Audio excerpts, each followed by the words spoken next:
이 시간 증거할 말씀의 제목은 그리스도의 고난, 그리스도의 고난입니다. 첫 번째 대지는 그리스도께서 멸시를 받으심 1절로 3절 말씀. 그리고 두 번째 대지는 그리스도께서 고난을 당하심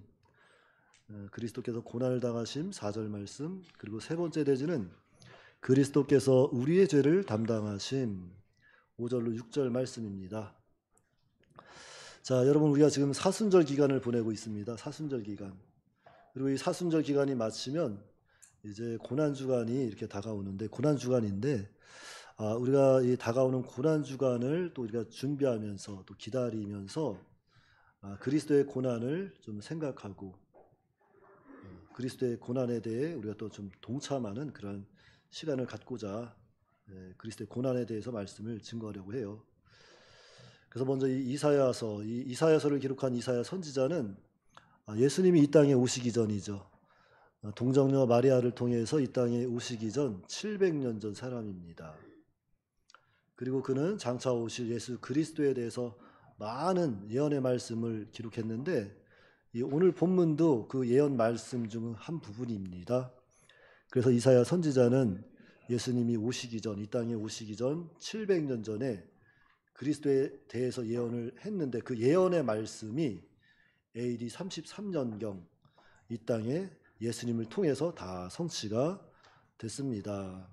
그러니까 우리 예수님, 예언의 말씀을 성취하신 예수님만이 참 메시아가 되신다, 확실히 믿으시기 바래요.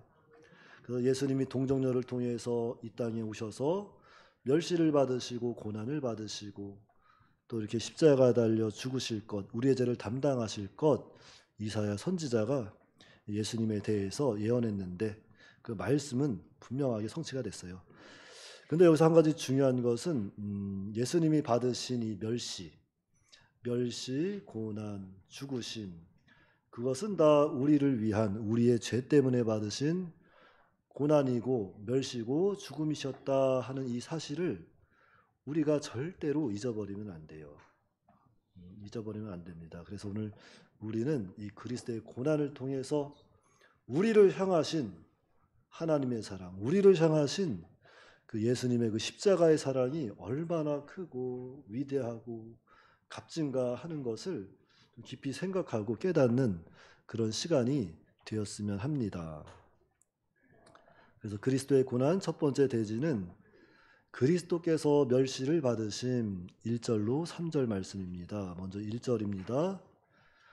우리가 전한 것을 누가 믿었느냐? 여호와의 팔이 누구에게 나타났느냐? 자, 우리가 전한 것, 이것은 그리스도에 대한 복음입니다. 복음. 우리가 전한 것을 누가 믿었느냐? 하나님께서 앞서 많은 선진들을 통해서 우리 예수님에 대해서 증거하고 선포했는데 사람들이 믿지를 않는다는 겁니다. 여호와의 팔이 누구에게 나타났느냐? 하나님 백성들을 향해서 구원의 팔을 벌리셨지만 그들은 믿지 아니하고 듣지도 아니하고 도리어 외면을 했습니다. 그러니까 하나님께서 독생자 아들 예수님을 이 땅에 보내서 암탉이 날개 아래 병아리를 품듯이 우리를 품으려고 했지만, 이스라엘 그들을 모으려고 했지만 그들은 그것을 원치 아니하고 듣지 아니하고 복음을 믿지 않았다. 그러니까 그 당시 그 유대인들의 그 심리 상태가 이랬다는 거예요. 그렇다면 오늘 우리는 어때요? 성경 말씀이 막 믿어지고 꿀송이 같이 달고 그리스도의 막 사랑이 막 느껴집니까? 우리는 생각해 봐야 돼요. 2절입니다. 그는 주 앞에서 자라나기를 연한 순 같고 마른 땅에서 나온 뿌리 같아서 고운 모양도 없고 풍채도 없은즉 우리가 보기에 흠모할 만한 아름다운 것이 없도다. 자, 그는 주 앞에서 자라나기를 연한 순 같고 마른 땅에서 나온 뿌리 같다. 고운 모양도 풍채도 없다. 자, 여기서 그는 예수님이시고 주는 하나님이십니다. 그러니까 예수님은 하나님 앞에 이렇게 꾸밈 없이 순수하게 나타났다는 거예요. 자, 예수님은 근본 하나님의 아들이시고 본체시죠? 본체시지만 하나님과 동등됨을 취하지 아니하시고 오히려 자기를 비워 종의 형체를 가지사 사람들과 같이 되셨다 그랬어요. 빌립보 2장에. 그 만왕의 왕 만유의 주 거룩하신 전능하신 하나님께서 그 예수님께서 우리와 같은 보통 사람으로 나타나셨다. 근본은 하나님의 본체시지만 그것을 다 내려놓은 거예요. 다. 그것을 다 내려놓고 자기를 아무것도 아닌 존재로 종의 형체를 가지고 사람들과 같이 되셨다. 그래서 우리가 보기에 흠모할 만한 아름다운 것이 없었다 그랬습니다. 자, 여러분 하나님의 아들이라고 한다면 뭔가 좀 처음 딱 만나도 얼굴에서 막 빛이 나고 아, 저 사람은 하나님의 아들일 거야. 막 알아봐야 되는데 못 알아보는 거예요. 못 알아봅니다. 흠모할 만한 아름다운 것이 아무것도 없다는 거예요. 사랑스럽고 끌리는 것이 없는 겁니다. 정말로 아무것도 아닌 존재, 자기를 완전히 비워서 종의 형체로 그 형체를 가지고 나타났습니다. 자, 그런데 이것은 그리스도께서 장차 이 땅에 오셔서 행하실 그 생명운동을 보여주고 있는 겁니다. 생명운동.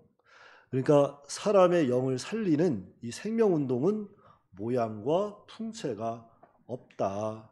생명이 살아나고 자라나는 것, 그것은 어떤 모양이나 풍채가 없다는 거죠. 예를 들자면 그런 거예요. 우리가 봄이 되면 논밭에 씨앗을 뿌리지 않습니까? 우리가 씨앗을 뿌릴 때 예쁘게 다듬어서 뿌리는 것이 아니죠. 그냥 순수한 모양 그대로 씨앗을 땅에 뿌리는 거예요. 그리해야 때가 되면 싹이 나온다는 겁니다. 얼마나 놀라운 일이에요. 하나님 은혜입니다. 우리는 정말 땅에 씨앗을 뿌렸는데 그 싹이 나오는 거죠.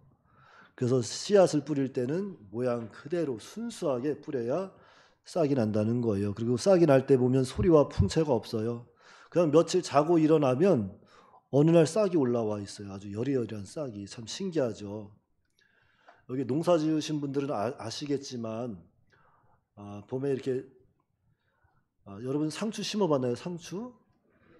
상추 심을 때 이렇게 그 상추는 뭐 곡괭이나 뭐 이런 거 필요도 없어요. 그냥 손가락으로 쭉쭉 긁고선 상추 씨앗을 살짝살짝 아주 조금씩 이렇게 뿌려서 이렇게 덮어놓으면은 한 일주일 지나고 한 2주가 돼가면 거기서 이렇게 싹이 올라와요.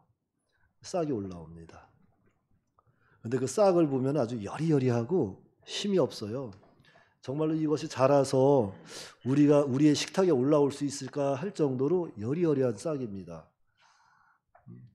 근데 추수할 때가 되면은 이러한 싹들이 자라나서 정말로 풍성하고 소담한 열매를 맺고 있다는 거죠. 그러니까 진리 운동이 이와 같다는 겁니다.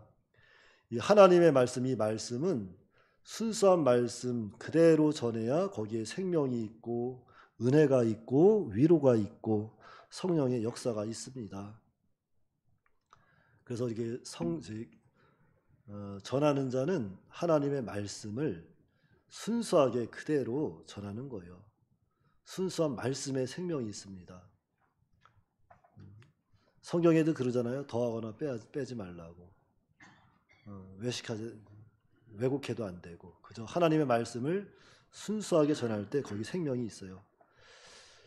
그리고 여기 1절에 보니까 그는 연한 순이라고 했어요. 연한 순. 여기서 순은 부드러운 것을 가리킵니다. 부드러운 것. 뻣뻣하지 아니한 것. 부드러운 것. 그래서 이것은 온유하고 겸손한 예수님의 마음. 그 마음을 표현한 거예요. 그래서 온유하고 겸손해야 또 거기에 생명 역사가 있다. 3절입니다. 자, 그는 멸시를 받아 사람들에게 버림받았으며 간고를 많이 겪었으며 질고를 아는 자라. 마치 사람들이 그에게서 얼굴을 가리는 것 같이 멸시를 당하였고 우리도 그를 귀히 여기지 아니하였도다. 자, 예수님이 이 땅에서 사람들에게 멸시받고 고난받고 버림을 받았다는 거예요. 예수님께서 이 땅에 오셔서 멸시를 받고 고난받고 버림받았다. 그런데 우리도 그를 귀하게 여기지 않았다는 겁니다. 그러니까 예수님의 생명운동, 그것이 참 화려하지 아니하니까 볼품없어 보이는 거예요. 그러니까 사람들이 그를 귀하게 여기지 않았다는 겁니다. 그를 멸시하고 배척하고 도리어 싫어했다는 거죠. 그런데 우리도 그렇다.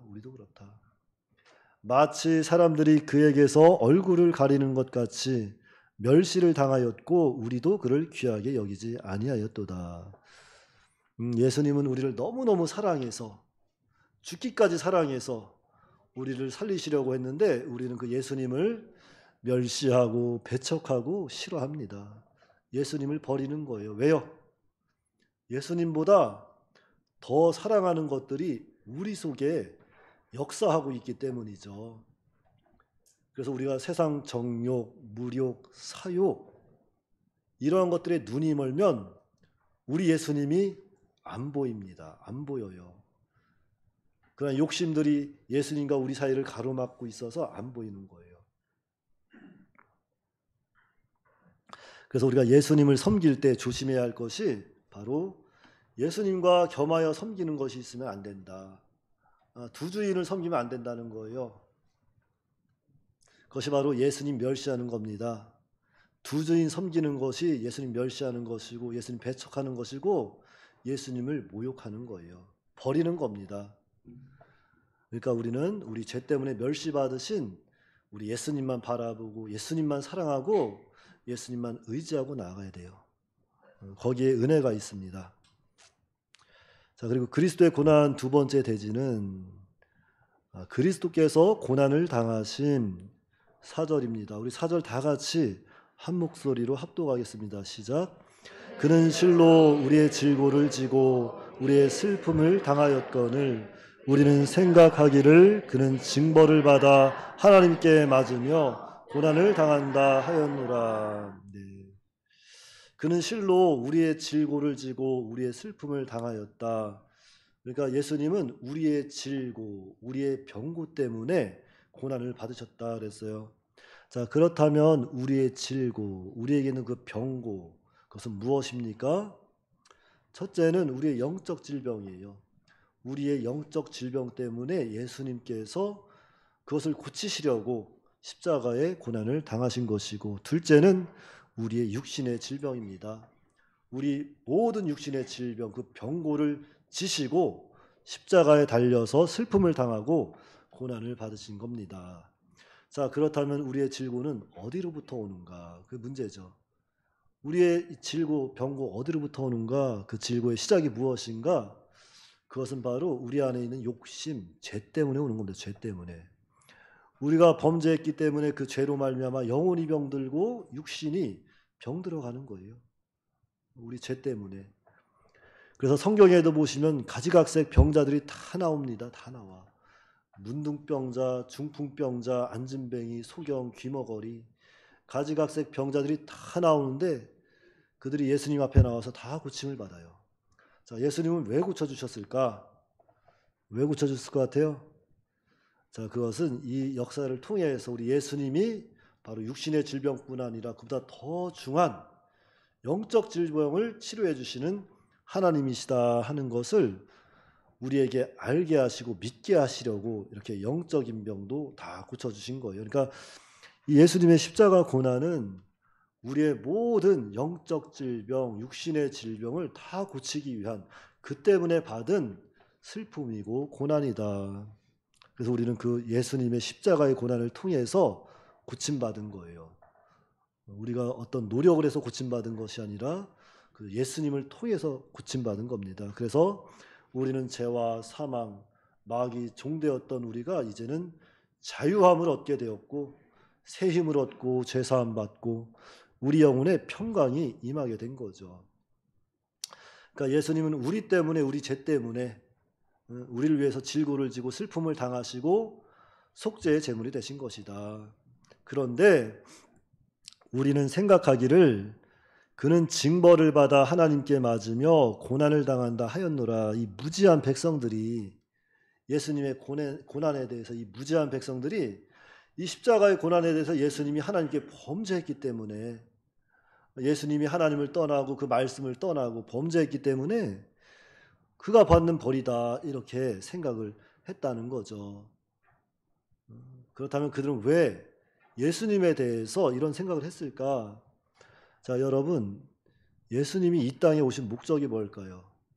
예수님이 이 땅에 오신 목적, 그것은 하늘의 영광, 하늘의 상급입니다. 자, 진리가 뭔 줄 아세요? 진리? 진리는 하나님의 말씀이 진리고 예수님이 진리고 성경 말씀이 진리입니다. 그런데 말씀이 우리에게 가르치는 것이 뭐예요?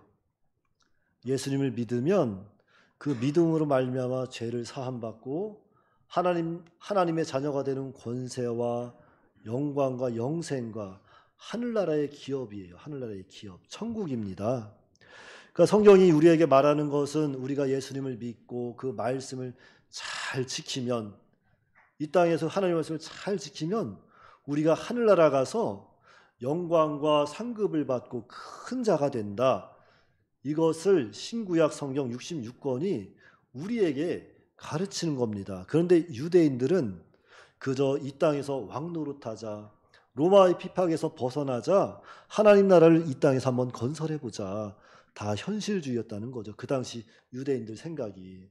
그러니까 그들에게 하나님의 나라는 아예 없던 겁니다. 천국, 그 천국에 관심이 없는 거예요. 아예 천국을 무가치하게 여기고 쓰레기같이 여긴 겁니다.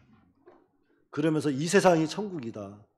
세상에서 좀 어떻게 잘 먹고 잘 살아보자. 성경을 죄다 그렇게 해석을 하고 풀이하는 거예요. 오늘날 번영주의, 자유주의, 신신학. 그런데 예수님이 뭐라 그래요? 마태복음 5장에 팔복을 말씀하시는 겁니다. 팔복. 하늘나라, 천국 복음을 선포하는 거예요. 그런데 유대인들은 이스라엘을 로마 통치로부터 이렇게 해방시킬 메시아, 모든 민족과 나라들 가운데 정말 구별되는 나라, 그러한 나라를 만들 왕을 기대하고 기다렸다는 거죠.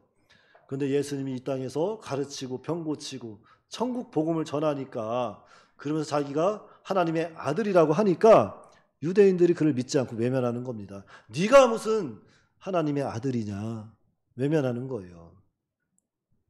그래서 이 무지한 백성들은 예수님이 하나님을 떠났기 때문에, 하나님의 말씀을 떠나고 범죄했기 때문에, 자기 죄 때문에 하나님께 고난을 받는다, 이렇게 외면하고 버렸습니다.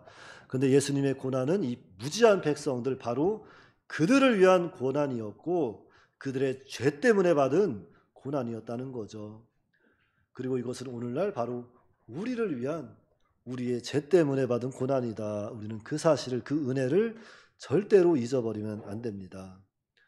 정말 예수님의 고난은 우리 때문에, 우리 죄 때문에 받은 고난이고 슬픔이다. 우리는 그 사실을, 그 은혜를 절대로 잊어버리면 안 돼요.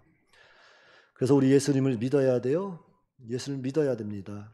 예수님 믿어야 우리 죄 문제가 해결이 되고 자유함을 얻는 거예요. 예수님 없는 세계가 바로 고통이고 슬픔이고 불행이고 비극입니다. 그러니까 이런 질병으로 고통받는 그런 근본적인 원천이 뭐예요? 바로 인간이 범죄했기 때문이다. 그 때문에 지금도 전 세계가 이렇게 극한 고통과 슬픔과 불행과 비극을 당하는 거예요. 그래서 우리는 예수님을 믿어야 합니다. 예수님을 믿고, 예수님의 고난은 나를 위한, 나의 죄 때문에 받은 고난이다 하는 것을 믿으시고, 정말로 그 사실을 기억하고 예수님의 은혜에 우리 늘 감사하면서 복음을 전해야 되겠어요. 자, 그리고 그리스도의 고난 세 번째 대지는 그리스도께서 우리 죄를 담당하심, 5절로 6절입니다. 자, 우리 5절 6절 다 같이 합독하겠습니다. 시작. 그가 찔림은 우리의 허물 때문이요 그가 상함은 우리의 죄악 때문이라. 그가 징계를 받음으로 우리는 평화를 누리고 그가 채찍에 맞음으로 우리는 나음을 받았도다. 우리는 다 양 같아서 그릇 행하여 각기 제 길로 갔거늘 여호와께서는 우리의 모두의 죄악을 그에게 담당시키셨도다. 아멘입니다. 자, 하나님께서 우리의 모든 죄악을 예수님께 담당시켰다는 거예요. 그런데 여기서 우리 모두라 그랬잖아요. 우리 모두. 여기서 우리 모두는 모든 택한 백성을 가리키는 거죠. 그러니까 그리스도의 고난은 모든 택한 백성, 자기 백성을 위한 고난입니다. 자, 그런데 그가 찔림은 우리의 허물 때문이요 그가 상함은 우리의 죄악 때문이다 그랬어요. 예수님의 찔림, 예수님의 상함, 그것은 다 우리의 허물, 우리의 죄악 때문입니다. 근데 여기서 찔리시고 상하셨다 그랬는데 이것은 단순한 상처가 아니에요. 예수님이 찔리고 상함당한 이 상처는 단순한 상처가 아닙니다. 죽음을 의미하는 상처예요. 죽음. 아주 고통스러운 죽음을 시사하는 단어입니다. 그러니까 예수님께서 십자가에 달려 죽으실 때 아주 고통스러운 가운데, 고통 가운데 죽으셨다는 거죠. 우리의 허물과 우리의 죄악 때문에 머리에 과시간 쓰시고 손과 발에 못 박히시고 옆구리에 창에 찔리시고 이렇게 죽으셨는데 그것은 아주 극한 고통 가운데 죽으셨음을 시사하는 겁니다. 그래서 우리는 늘 생각해야 되겠어요. 예수님의 그 십자가 사랑, 십자가 고통, 그 십자가 은혜를 늘 생각하고 기억하고 감사해야 됩니다. 예수님은 우리가 지은 죄 때문에 그 고통 가운데 죽으셨구나. 그 사랑을, 그 은혜를 절대로 잊어버리면 안 돼요. 그래서 여러분들 예수님을 생각할 때 십자가의 고난이 함께 생각해야 됩니다. 그저 예수님은 나의 좋은 친구, 내가 원하면 뭐든지 주시는 예수님 이렇게 생각하지 마시고 정말 예수님을 생각할 때 예수님이 날 위해 십자가에 죽으셨구나. 그 음성을 들어야 돼요. 예를 들자면 예수님께서 못 박히실 때 망치 소리가 들립니까? 예수님의 손과 발에 망치질하는 그 망치 소리, 이런 망치 소리가 우리 마음속에 울려야 돼요. 그래서 예수님의 사랑이 우리 속에 가득 차야 됩니다. 그 고통이 우리 속에 가득 차야 돼요. 그래야 우리가 감사할 수 있습니다. 절대로 잊어버리면 안 돼요. 그래서 그가 징계를 받음으로 우리는 평화를 누리고 그가 채찍에 맞음으로 우리는 나음을 받았도다. 예수님이 우리 죄를 담당하셨기 때문에 우리가 이렇게 평화 누리고 나음을 받게 되었다. 그래서 이제는 우리가 정말로 담대하게 우리 하나님 앞에 설 수 있는 겁니다. 원래 우리는 죄가 있어서 하나님 앞에 설 수가 없어요. 근데 예수님께서 십자가의 은혜로 그 죄의 담을 허물었기 때문에 이제는 우리가 담대하게 우리 하나님 앞에 나아가서 아들의 권리, 아들의 요구를 할 수 있는 거예요. 아버지, 나 좀 도와주세요. 아버지, 나 이것 좀 주세요. 아버지, 이 문제 좀 해결해 주세요. 이제는 당당하게 나갈 수 있다는 거죠. 요구할 수 있는 아들의 권리가 예수님의 이 십자가 때문에, 예수님의 십자가의 고난을 통해서 담당하심으로 우리가 그 은혜 안에 거할 수 있다는 거죠. 얼마나 감사한 일입니까? 이게 바로 십자가 사랑이고 십자가 은혜예요. 정말 다 하나님의 은혜로 된 것이고 예수님의 은혜로 된 것입니다. 그러니까 예수님이 십자가에서 우리 죄를 담당하셨기 때문에 우리가 구원을 받게 된 거죠. 자, 그래서 히브리서 4장 16절 말씀에 그러므로 우리는 긍휼하심을 받고 때를 따라 돕는 은혜를 얻기 위하여 은혜의 보좌 앞에 담대히 나갈 것이다 그랬어요. 그러니까 이 은혜의 보좌에 누가 앉아 계십니까? 우리 하나님이 앉아 계시잖아요. 이제는 우리가 예전에는 죄인이었었는데 예수님의 십자가, 그 우리의 죄를 담당하심으로 말미암아 하나님과 화평케 했기 때문에 이제는 하나님 앞에 우리가 나아갈 수 있는 거예요. 보좌 앞에 나아가서 담대하게 은혜 받기를 요구하라는 겁니다. 그러니까 이 십자가의 사랑, 은혜를 절대로 잊어버리면 안 되고 우리는 이런 존재가 됐으니까 이제는 세상 나가서 세상 사람들에게 구하지 말고 누구한테 손 벌리면 돼요? 예, 하나님께 나와서 손 벌리시기 바래요. 어디 딴 데 가서 손 벌리지 마시고 하나님께 손 벌리고 하나님께 구하면 하나님께 때에 따라 돕는 은혜를 주시겠다고 오늘 우리에게 약속하시고 말씀하시는 겁니다. 그러니까 우리의 소망은 하늘에 있고 하나님께 있습니다. 그게 다 예수님이 우리의 죄를 담당하셨기 때문에 이루어지는 거예요. 그래서 오늘 그리스도의 고난이 말씀을 통해서 우리가 기억해야 할 것은, 자, 우리 예수님께서는 우리가 가졌던 이런 모든 죄, 이 죄의 문제, 또한 질고, 고난과 슬픈, 불행, 이러한 비극을 대신 다 짊어지시고 십자가 위에서 죽으셨다는 겁니다. 죽으셨어요. 그래서 우리가 이 고난 중간을 기다리면서 우리는 그 사랑을 좀 기억해야 한다는 거죠. 그리스도의 고난을 통해서 예수님의 은혜를 생각하고 그리스도의 고난을 통해서 예수님의 사랑을 생각하고 그리스도의 고난을 통해서 예수님께 감사하며 예수님께로 돌아가야 한다는 겁니다. 그런 지혜롭고 복된 우리가 다 되시기 바랍니다. 네, 기도하겠습니다. 사랑과 은혜가 풍성하신 아버지 하나님, 은혜를 감사합니다. 하나님께서 이 시간 우리 하나님의 말씀을 통해서 예수 그리스도의 고난을 알게 하시고 하나님의 사랑을 알게 하시고 예수님의 은혜를 알게 하심을 감사를 드립니다.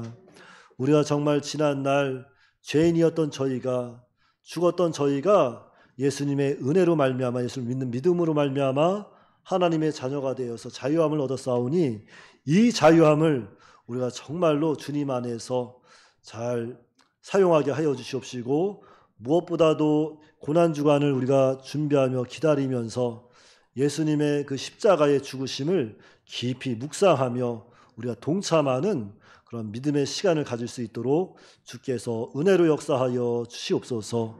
우리 주 예수님의 이름으로 기도하옵나이다. 아멘.